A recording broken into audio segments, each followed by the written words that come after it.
Excellence. Hello friends, welcome to NCERT classes by Bhadana. और आज हम आपके लिए लेकर आए हैं क्लास 12 फिजिक्स का chapter number 1 electric charges and fields का लेक्चर नंबर 2। लेक्चर नंबर 1 में हमने बताया कि भाई चार्ज क्या होता है, या चैप्टर नंबर 1 इलेक्ट्रोस्टैटिक यूनिट क्या होती है, टाइप ऑफ चार्जेस क्या होते हैं, चार्जेस की कुछ प्रॉपर्टीज क्या होती हैं, या चार्ज उत्पन्न कैसे होता है जिसे हम प्रोडक्शन ऑफ चार्ज के नाम से जानते थे। इस लेक्चर में हम थोड़ी सी डिफिकल्ट बातें करने जा रहे हैं। जैसे हमने बताया कि पहला लेक्चर बिल्कुल बेसिक से होता है। हमारा टारगेट ये रहता कि हम आपको 6 लेक्चर में, कोई ज़्यादा बड़े बड़े लेक्चर नहीं रहते, कि आपको चैप्टर को कंप्लीट करा दिया जाए, इंपॉर्टेंट क्वेश्चन। और आज हम आपको बताएंगे कि भाई कूलम्ब्स लॉ क्या होता है, कूलम्ब्स लॉ की लिमिटेशंस क्या होती हैं, और कूलम्ब्स लॉ के ऊपर कुछ इंपॉर्टेंट क्वेश्चंस के बारे में डिस्कस करेंगे। चलिए स्टार्ट करते हैं। अगर आपको वीडियो अच्छी लगे तो आप इस वीडियो को लाइक कर सकते हैं। इस चैनल से जुड़ने के लिए इस चैनल को सब्सक्राइब कर लें, क्योंकि आने वाली सारी वीडियो के नोटिफिकेशन आपको मिलते रहें। स्टार्ट करते हैं कूलम्ब्स लॉ। कूलम्ब्स एक साइंटिस्ट का नाम था जिन्होंने बताया कि अगर हमने बताया था कि भाई चार्ज को हम क्यों से रिप्रेजेंट करते हैं, दो चार्जेस के बीच में लगने वाली जो फोर्स होती है, जैसे ये सेम साइन के चार्ज हैं तो इनमें रिपल्सन फोर्स लगेगी। अगर ये अपोजिट चार्ज होते प्लस क्यू और माइनस क्यू तो इनमें अट्रैक्शन फोर्स लगती, इसमें रिपल्सन फोर्स लगी। तो कहने का मेन एम यहाँ पर ये है कि कूलम्ब एक साइंटिस्ट का नाम था जिन्होंने बताया कि दो चार्जेस के बीच में लगने वाली फोर्स को इलेक्ट्रोस्टैटिक फोर्स बोलते हैं, और इलेक्ट्रोस्टैटिक फोर्स कूलम्ब साइंटिस्ट ने दी, तो इसलिए हम दो चार्जेस के बीच में लगने वाली फोर्स को कूलम्ब्स लॉ की फोर्स कहते हैं। चलिए स्टार्ट करते हैं कूलम्ब्स लॉ। कूलम्ब्स लॉ क्या बोलता है, जैसे भाई कूलम्ब्स लॉ है तो आपको कूलम्ब्स लॉ को याद करने के लिए मैं ट्रिक बताऊंगा कि जो फोर्स है वो डायरेक्टली प्रोपोर्शनल होती है प्रोडक्ट ऑफ चार्ज, और इनवर्सली प्रोपोर्शनल होती है स्क्वायर ऑफ डिस्टेंस की। अगर आपने ये वर्ड या ये फॉर्मूला याद कर लिया तो मैं मानता हूं कि ये जो जितना भी कूलम्ब्स लॉ का डेरिवेशन है वो बड़ा आसान हो जाता। लिखेंगे, हमने बताया कि भाई कूलम्ब्स लॉ क्या है। According to Coulomb's law, Coulomb's law के according the force of attraction between the charges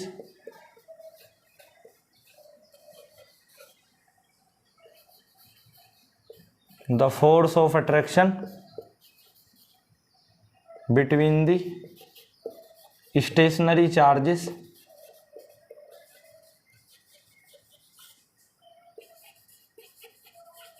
की दो चार्जेस के बीच में लगने वाली, या दो स्टेशनरी चार्जेस के बीच में लगने वाली जो फोर्स है वो डायरेक्टली प्रोपोर्शनल है इन दोनों के प्रोडक्ट ऑफ चार्ज के। आप इमेजिन कर सकते हैं कि भाई ये चार्ज 1 है, ये चार्ज 2 है, ऐसा इमेजिन कर सकते हैं कि भाई दो जो चार्ज हैं या स्टेशनरी चार्ज है, इनके बीच में लगने वाली फोर्स डायरेक्टली प्रोपोर्शनल होती है प्रोडक्ट ऑफ चार्ज के। तो is directly proportional to the product of charge, product of charge, and inversely proportional होती है, inversely proportional to the square of distances.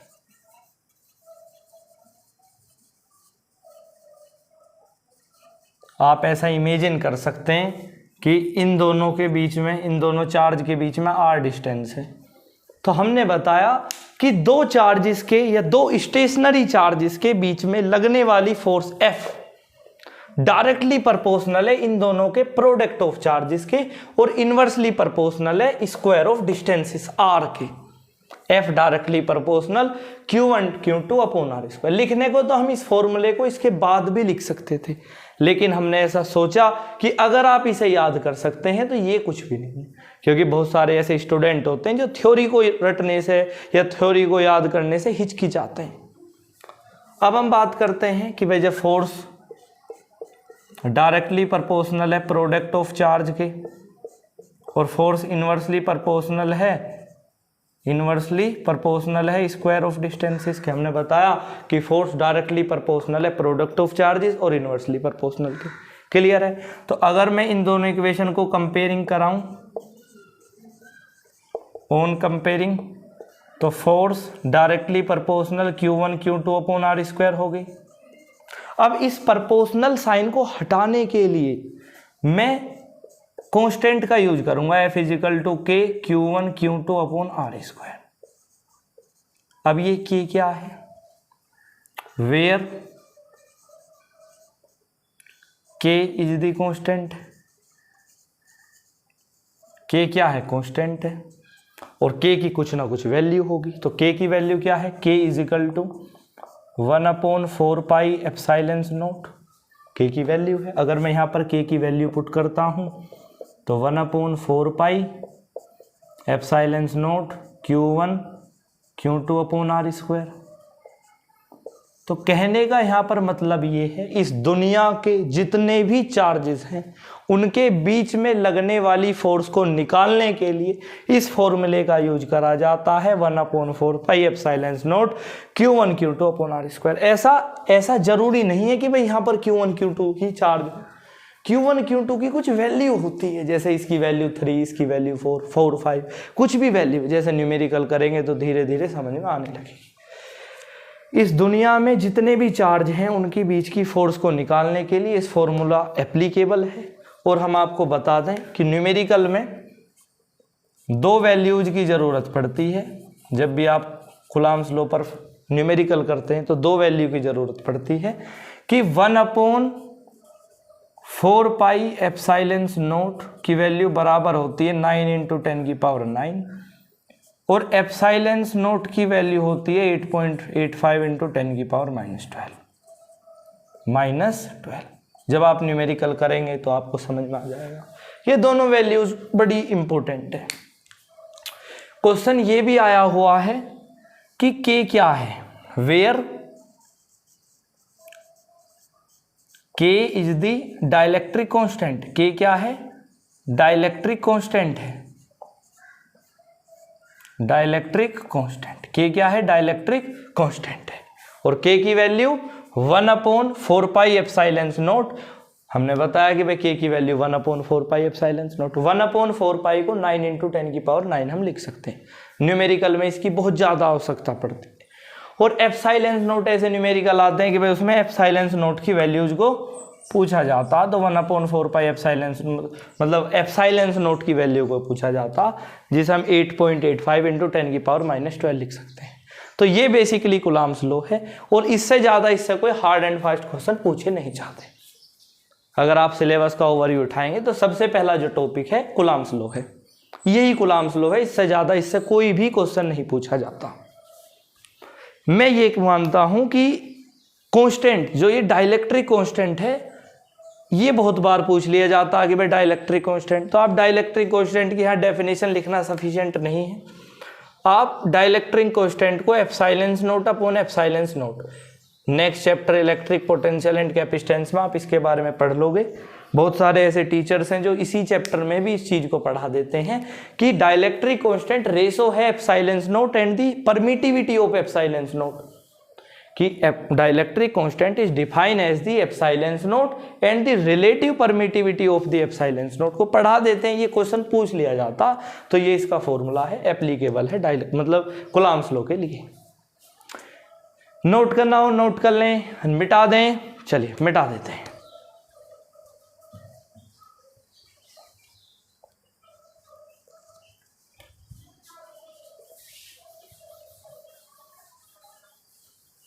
ज्यादातर क्वेश्चन यहीं से ही पूछे जाते हैं। जैसे इस चैप्टर में 2 ही 3 इंपॉर्टेंट ऐसे टॉपिक हैं जिनके आने के बहुत ज़्यादा चांस हो जाते हैं कि भाई वो आए, 100% आए।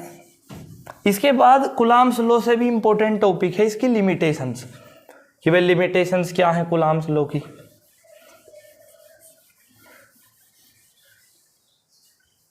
हेडिंग लगा लेंगे लिमिटेशंस ऑफ कूलॉम्स लॉ, कि कूलॉम्स लॉ की लिमिटेशंस क्या है, लिमिटेशंस ऑफ कूलॉम्स लॉ। तो जो कूलॉम्स ने जो फोर्स का फॉर्मूला दिया, कूलॉम्स ने बताया कि जो ये कूलॉम्स लॉ का जो फॉर्मूला है, F directly proportional product of charges inversely proportional square root, ये वैलिड है। It is valid for stationary charge. ये सिर्फ स्टेशनरी चार्जेस के लिए वैलिड है, या दो स्टेशनरी चार्जेस के ही बीच की फोर्स बता सकता है। अगर नॉन स्टेशनरी चार्जेस है तो उनके बीच में आप फोर्स का फॉर्मूला नहीं लगा सकते। उसके बाद it is valid for stationary charge, या आप ऐसे बोल सकते हो कि it is valid for distance 10⁻⁻15 long, कि 10⁻⁻15 तक ही ये फोर्स को बता सकता है कि भाई इतनी फोर्स है। It is valid for stationary charges, it is valid for distance 10⁻⁻15 long metre. यही कूलम्ब्स लॉ की बेसिकली लिमिटेशन है, इससे ज़्यादा नहीं पूछी जाती। अगर एक आध और पूछी जाए तो हम बता देंगे आपको। It is valid for stationary charges, it is valid for long distance 10⁻⁻15 long. चलिए नोट करना हो नोट कर लें। चलिए तो स्टार्ट करते हैं। लिमिटेशंस ऑफ कूलम्ब्स लॉ हो चुका है, या आप अगर एक और लिमिटेशंस को ऐड करना चाहते हैं तो लिख दीजिए कि भाई it is valid for point charge, कि पॉइंट चार्ज के लिए वैलिड है। It is valid for point charge, it is valid for point charge, it is valid for stationary charge, या it is valid for long distance 10⁻⁻15 metre long तक। तो limitations बहुत ज़्यादा important topic है। मैं आपसे यही कहूँगा सिर्फ कि वह लिमिटेशंस अपने आप में बहुत बड़ा टॉपिक है। अब नेक्स्ट हेडिंग लगा लेंगे, इसे मिटाकर हमने सोचा कि भाई 2 लिमिटेशन से कम काम नहीं चलेगा, कम से कम 3 लिमिटेशंस होनी जरूरी है। नेक्स्ट टॉपिक लगा लेंगे vector form of Coulomb's law. मैं ये कहूँगा कि ये अपने आप में बहुत ज़्यादा इंपॉर्टेंट टॉपिक है, vector form of Coulomb's law. और इसी लॉ पर या इसी कूलम्ब्स लॉ पर, vector form of Coulomb's law जो है, इसी पर हम एक न्यूमेरिकल भी आपको कराएंगे। इसमें क्या बताया जाता कि अगर मेरे पास 2 चार्ज हैं, अच्छा सा डायग्राम बनाते हैं कि मेरे पास Q1 चार्ज है और Q2 चार्ज है। जब तक हम इलेक्ट्रिक डाइपोल नहीं पढ़ेंगे सिर्फ हम पॉजिटिव चार्ज को ले करेंगे। Q1 Q2 मेरे पास चार्ज है, इनके बीच की डिस्टेंस r है। मैंने लेट सपोज कर लिया है चार्ज 1, ये चार्ज 2। अब जब दोनों एक जैसे चार्ज हैं तो रिपल्सिव फोर्स को क्रिएट करेंगे ऐसे। अब ये वाले जो चार्ज है Q1, इस पर फोर्स लगाएगा F21, और ये वाला चार्ज इस पर फोर्स लगाएगा F12। आपको ये वाली बात पता होनी चाहिए थी कि अगर ये चार्ज इस पर फोर्स लगाएगा तो इसकी अपनी फोर्स और इसकी फोर्स F21, ये वाला चार्ज इस पर फोर्स लगाएगा, इसकी अपनी फोर्स और इसकी फोर्स F12। क्लियर है बात? चलिए अब vector form of Coulomb's law में हम देखते क्या है। अकॉर्डिंग टू दिस फिगर, इस फिगर के अनुसार, the force between multiple charges, the force between multiple charges, between multiple charges, कि भाई जो ये फोर्स है 2 चार्जेस के बीच की जो ये फोर्स है ये बराबर है, इज इक्वल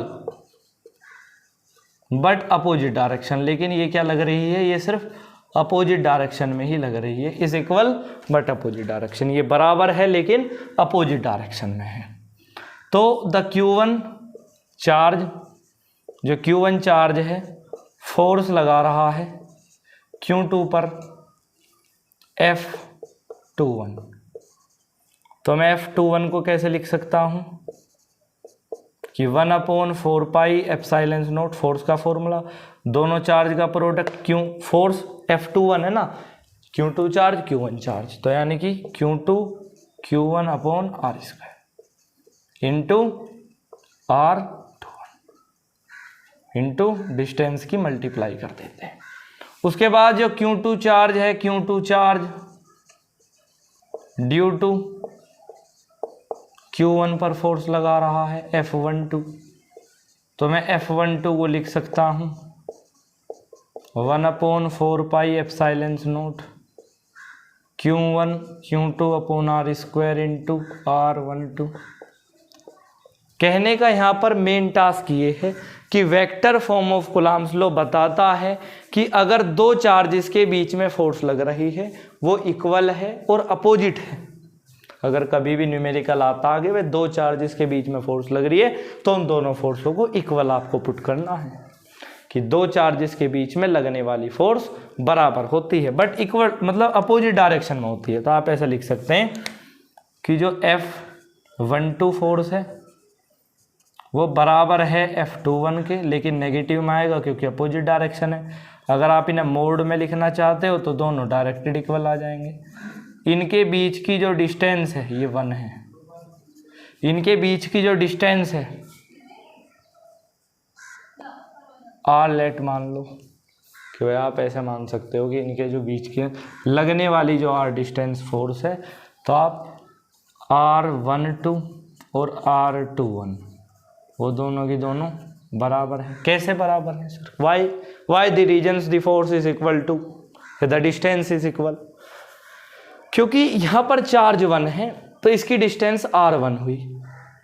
अब ये इस पर फोर्स लगा रहा तो R12, ये इस पर फोर्स लगा रहा R21, दोनों इक्वल है। मेन टास्क यहाँ पर ये है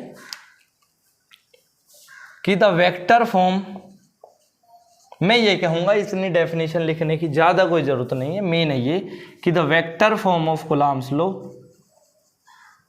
vector form of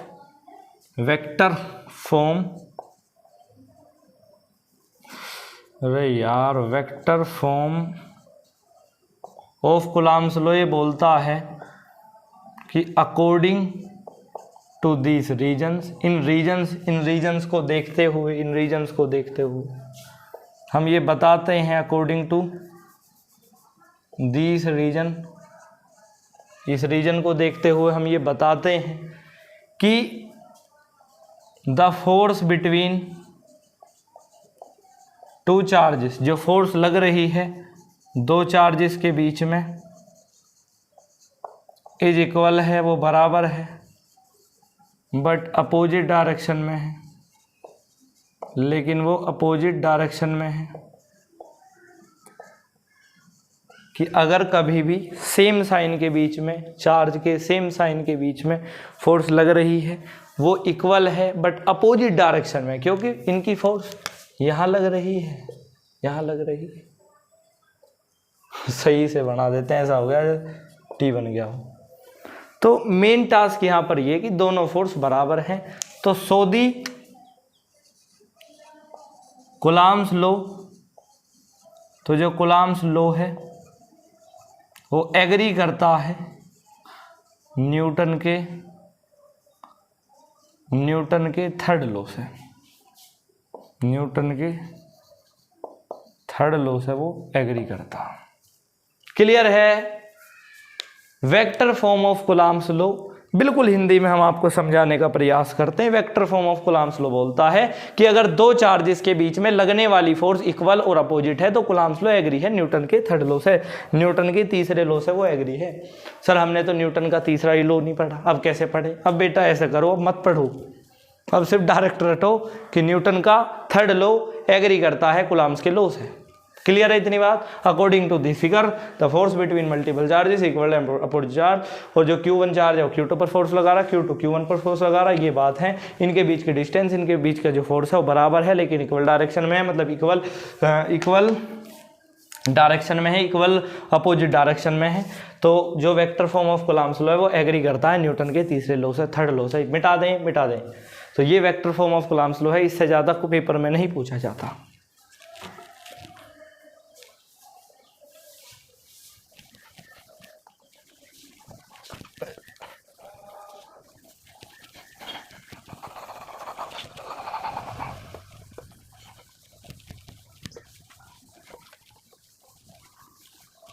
main task, चलिए नेक्स्ट टॉपिक, हेडिंग लगा लेंगे फोर्स बिटवीन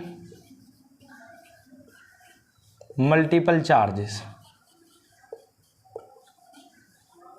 मल्टीपल चार्जेस के बीच में लगने वाली फोर्स का दूसरा नाम सुपरपोजिशन प्रिंसिपल बोलते हैं।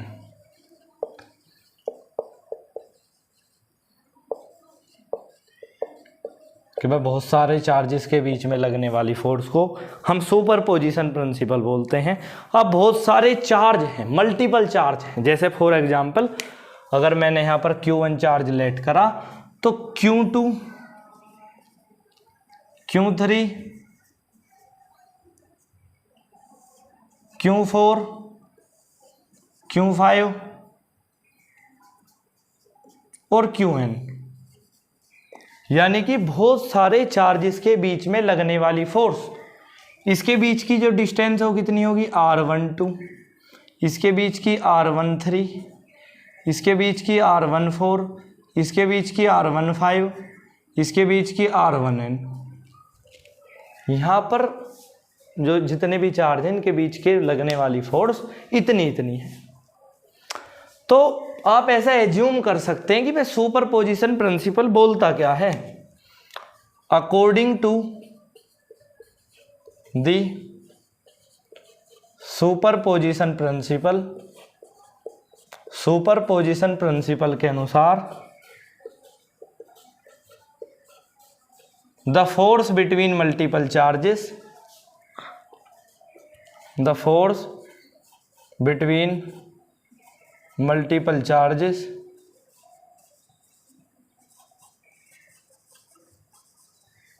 कि सुपरपोजिशन प्रिंसिपल बोलता है कि according to the superposition principle जो ये फोर्स लग रही है मल्टीपल चार्जेस की, या आप ऐसे एज्यूम कर सकते हैं, डेफिनेशन बड़ी हो जाएगी, इससे आसान अगर हमें लिखानी है तो आप ऐसे बोल सकते हैं कि the force according to the superposition principle the individual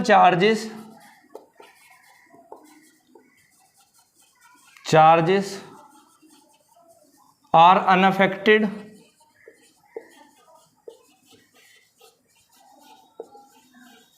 due to the presence of another charge।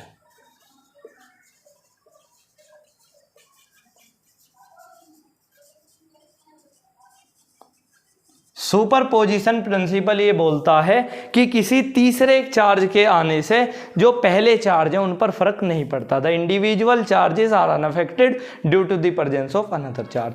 किसी तीसरे चार्ज के आने से इन पहले चार्ज पर कोई फर्क नहीं पड़ता। लेट्स एज्यूम मेरे पास कोई दो चार्ज हैं Q1 और Q2, इस तीसरे चार्ज की आने की वजह से इन पर कोई फर्क नहीं पड़ता। The individual charges are unaffected due to the presence of another charge. किसी तीसरे चार्ज के आने की वजह से इन चार्ज पर मतलब फर्क नहीं पड़ना, यही सुपरपोजिशन प्रिंसिपल या फोर्स बिटवीन मल्टीपल चार्ज बोलता है। अब यहाँ पर एक वर्ड आया है मल्टीपल चार्ज। मल्टीपल चार्ज का मतलब होता है बहुत सारे चार्ज, जैसे Q1 और Q2 मल्टीपल चार्जेस के बीच में फोर्स लग रही है। यहाँ पर Q1 का लिखना बहुत ज़्यादा जरूरी था, क्योंकि जब भी तो फोर्स लगी Q1 Q2 के बीच में, Q1 Q3 के, Q1 Q4 या Q1 Q5 या Q1 या Qn तक फोर्स जब भी तो लगी, तो फोर्स लगनी मल्टीपल चार्जेस के बीच में। क्लियर बात? मिटा दें, चलिए मिटा देते हैं।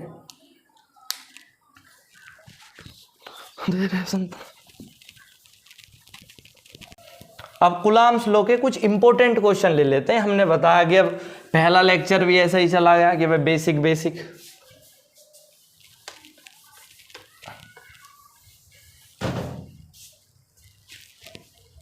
जो फर्स्ट लेक्चर था वो भी ऐसा ही चला गया कि भाई बेसिक बातें हुई उसमें।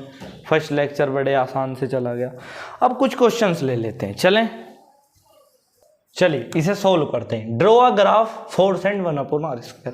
आपने क्लास 11th में ये ग्राफ पढ़े होंगे कि y = mx + c। ये वाले ग्राफ पढ़े होंगे, ऐसे वाले mx जब आ जाता, या y = a + c, ऐसे ग्राफ पढ़े होंगे डायरेक्टेड। तो कहने का मतलब है यहाँ पर है 1/r² का ग्राफ। तो ग्राफ समथिंग कुछ ऐसा बन जाता कि फोर्स और 1/r² के बीच का ग्राफ ऐसे बनता। फिर पूछ लिया जाता फोर्स एंड r² के बीच का ग्राफ। तो graph force and R square के बीच का ग्राफ ऐसा बनता कि फोर्स बढ़ रही है तो डिस्टेंस घट रहा है। एनसीईआरटी के पेज नंबर 5 पर इन दोनों ग्राफों का आधे पेज पर या हाफ पेज पर डिसीजन करा गया है। मुझे लगता नहीं इम्पोर्टेंट होंगे, लेकिन एनसीईआरटी का क्या पता लगता है।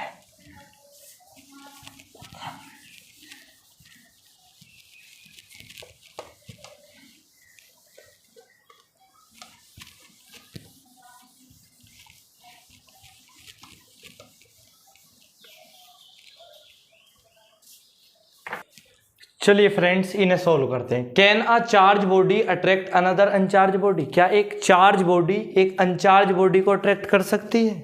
वाई? ऐसा क्यों है? हमने तो ऐसा मतलब रियलाइज करा है कि एक चार्ज बॉडी एक अनचार्ज बॉडी को ना तो अट्रैक्ट कर सकती है, और अट्रैक्ट भी करेगी तो वो अट्रैक्ट करेगी अगर वो अपोजिट साइन के चार्ज हैं। अगर पॉजिटिव नेगेटिव है तो अट्रैक्ट करेंगी। वो तो कोई मतलब हो ही नहीं सकता कि एक चार्ज बॉडी और एक अनचार्ज बॉडी को अट्रैक्ट कर सके। तो इसका आंसर है यस। अब इस क्वेश्चन में पूछा गया वाई, ऐसा क्यों है? तो हम ऐसा बोलेंगे कि अगर हम वन बॉडी या एक बॉडी को इज पोलराइज्ड कर दें, जो पोलराइज्ड वाला फिनोमिना है आप नेक्स्ट चैप्टर में पढ़ जाओगे, नेक्स्ट चैप्टर नंबर 2 में ही पढ़ाया जाएगा कि अगर हम एक बॉडी को पोलराइज्ड कर दें तो एक चार्ज बॉडी एक अनचार्ज बॉडी को अट्रैक्ट कर सकती है। नेक्स्ट क्वेश्चन वही है सेम, कि अगर दो बॉल में सेम काइंड ऑफ चार्ज है क्या वो अट्रैक्ट कर सकती हैं? अब आपका आंसर होगा सर नो। अगर हमारे पास दो बॉल्स हैं और दोनों में लेट सपोज पॉजिटिव चार्ज, यहाँ पर क्या रखा सेम काइंड ऑफ चार्जेस, तो क्या ये दोनों अट्रैक्ट कर सकती हैं? हमने बताया कि भाई जो सेम साइन के चार्ज हैं वो क्या करते हैं? रिपेल करते हैं। ऐसे इनमें फोर्स जो लगेगी रिपल्सन लगेगी। लेकिन ऐसा भी पॉसिबल है, इसका भी आंसर होगा यस। अगर हम एक बॉल को वन बॉल इज पोलराइज्ड कर दें, अब आपको ऐसा होगा कि भाई कंसेप्ट तो हम पोलराइज जब पढ़ेंगे तो पढ़ेंगे, लेकिन ऐसा होता कैसे है कि भाई पोलराइज्ड करते ही सब चीज़ें उल्टी हो जाती हैं? पोलराइज्ड एक ऐसा मेथड है जिसके द्वारा या जिसके अनुसार ऐसा किया जाता कि आपको एक बॉडी को पोलराइज्ड कर दिया गया तो उसके अंदर जितने भी इलेक्ट्रॉन जितने भी चार्जेस हैं उन्हें रिमूव कर दिया जाता है। यही पोलराइज्ड है। इसे डिटेल में अगले next chapter electric potential and capacitance में पढ़ेंगे। इसके क्वेश्चन नंबर 3, 4 हो। चलिए स्टार्ट करते हैं। इस क्वेश्चन में बताया गया है कि two equal point charges capital Q is equal to plus under root micro coulomb and are placed at each other of the two opposite corners of a square and equal charges small q at each of the other two corners, what must be the value of Q so that Q is equal to 0। सबसे पहले important है कि CBSE के 2017 में ये question पूछा गया था और वहीं से ही उठाया गया ये क्वेश्चन है। CBSE के 2017 से है ये क्वेश्चन, और मैं इसमें बताने जा रहा हूँ ये कूलम्स लॉ के ही इंपॉर्टेंट क्वेश्चंस हैं।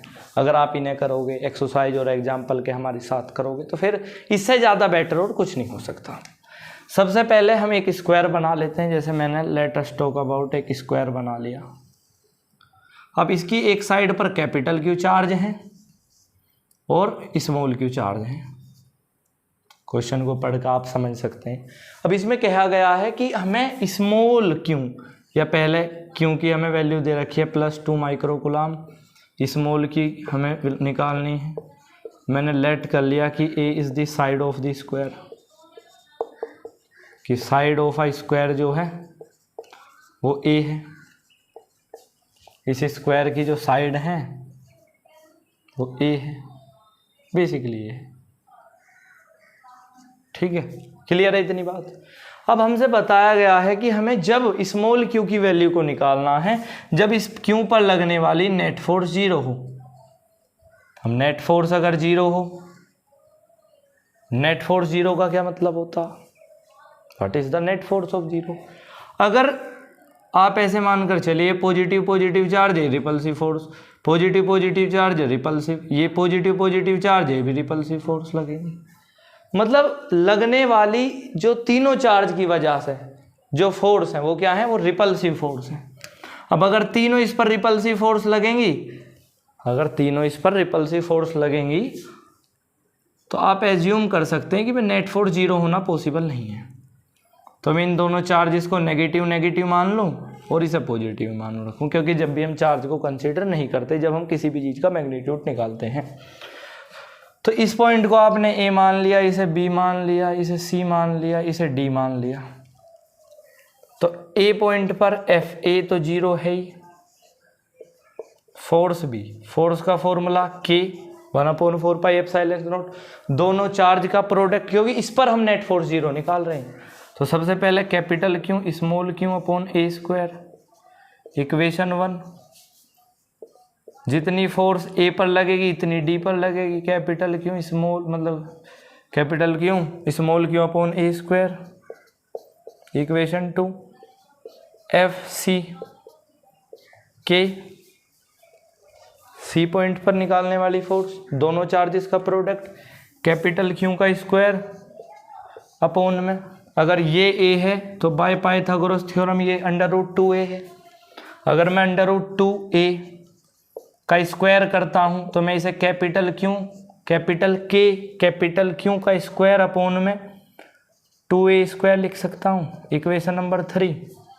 अब इक्वेशन नंबर 1 2 दोनों सेम है, तो नाउ द रिजल्टेंट, मैं दोनों का रिजल्टेंट लेता हूँ। Now the resultant of F A and F C, sorry F B and F B D, sorry D.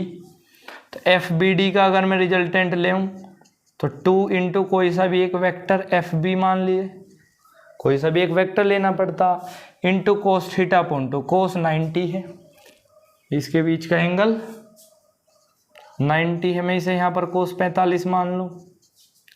तो 2 इंटू कोई सा भी vector capital Q small Q upon ए स्क्वायर इंटू में कोस 45 1/√2, इससे इसे काटोगे √2, तो ये हो जाएगा √2 कैपिटल अपॉन ए स्क्वायर। इस बात में किसी को कोई परेशानी कि भाई जो फोर्स एफ बी डी है ये आ गई। अब मैं इन दोनों फोर्सेस को, मैंने ये कहा कि भाई इस पॉइंट पर लगने वाली जो फोर्स है ए पर वो जीरो होनी चाहिए, मतलब हमें जब स्मॉल क्यू की वैल्यू निकालनी है जब कैपिटल क्यू पर लगने वाली फोर्स जीरो हो। मैंने ऐसे ही एज्यूम कर लिया, तीनों पॉइंटर पर फोर्स की फोर्स मतलब तीनों ए बी सी पर फोर्स निकाली, हमारी दो फोर्स इक्वल थी। जब दो फोर्स इक्वल होती है रिजल्टेंट लेते हैं और उस रिजल्टेंट फोर्स को F B D is resultant force बराबर रख देते हैं उस फोर्स के जो इक्वल नहीं है। F C, F B D कितनी आई, रूट में K capital Q small Q upon ए स्क्वायर, और एफ सी कितनी आई, F C C C C C F C आई capital K Q square upon 2a square. अब क्यू से Q cut गया, यही तो आया, √2 के क्यू स्क्वायर अपॉन ए स्क्वायर और F C K Q square upon 2a, सही है। इससे ये कट गया, √ से √ नहीं कटा, के से के कट गया। अब मैं यहाँ पर √2 small Q is equal to capital Q upon 2a square upon A square लिख सकता हूँ। ए स्क्वायर से स्क्वायर कैंसिल, क्यू की वैल्यू क्यों निकालनी है इजिकल टू इसकी दे रखी है, इससे ये कट गया तो क्यू इजिकल टू 1/2, तो क्यू की वैल्यू कितनी आ गई 0.5 माइक्रोकूलम। क्लियर है इतनी बात। ये अपने आप में बहुत ज़्यादा इंपॉर्टेंट क्वेश्चन था कि अगर हमारे पास एक स्क्वायर है और उसमें चार्जेस दिए गए हैं और कह दिया गया है कि भाई एक पॉइंट पर हमें जब क्यू की वैल्यू निकालनी है जब क्यू पर लगने वाली फोर्स जीरो हो। सबसे पहले ऐसा एज्यूम करें जो चीज़ गिवन है, स्क्वायर की साइड लेट कर ली, उसके बाद ए पॉइंट पर फोर्स जीरो ही लग रही थी, बी पर, सी पर और डी पर हमने निकाल दी according to the Coulomb's law के। उसके बाद हमने देखा कि भाई दो फोर्सेस थी वो दो, मतलब एफ बी और एफ डी दोनों बराबर थी, रिजल्टेंट लिया ये आ गया। उसके बाद मैंने कहा जो रिजल्टेंट आया और जो फोर्स इक्वल नहीं आई वो दोनों इक्वल रखी और क्यू की वैल्यू निकल आई 0.5 माइक्रोकूलम। ये क्वेश्चन अपने आप में इंपॉर्टेंट क्वेश्चन था, मैं तो यही कहूँगा। इससे ज़्यादा कराने को करा देते हम 1-2 क्वेश्चन और तो वीडियो लेंदी हो जाती, लेकिन इससे ज़्यादा ज़रूरत भी नहीं है। मैं यही कहूँगा पढ़ाई करते रहें और अपने साथ के साथ इन चीज़ों का रिवीजन करते रहें, और कुछ भी नहीं है। अगर वीडियो अच्छी लगी हो तो इस वीडियो को लाइक करें और इस चैनल को सब्सक्राइब करें, क्योंकि हर एक चैप्टर आपको हम 6 लेक्चर में कंप्लीट करा दिया करेंगे। इसके बाद electric field axial position, equatorial position पर वो वाला लेक्चर आएगा। उसके बाद गॉस थ्योरम क्या है या इलेक्ट्रिक फ्लक्स क्या, वो लेक्चर, उसके इंपॉर्टेंट क्वेश्चन, ये आके एक्सरसाइज और एग्जाम्पल क्वेश्चन आकर क्वेश्चन चैप्टर खत्म। चलिए, तो thank you for listening me.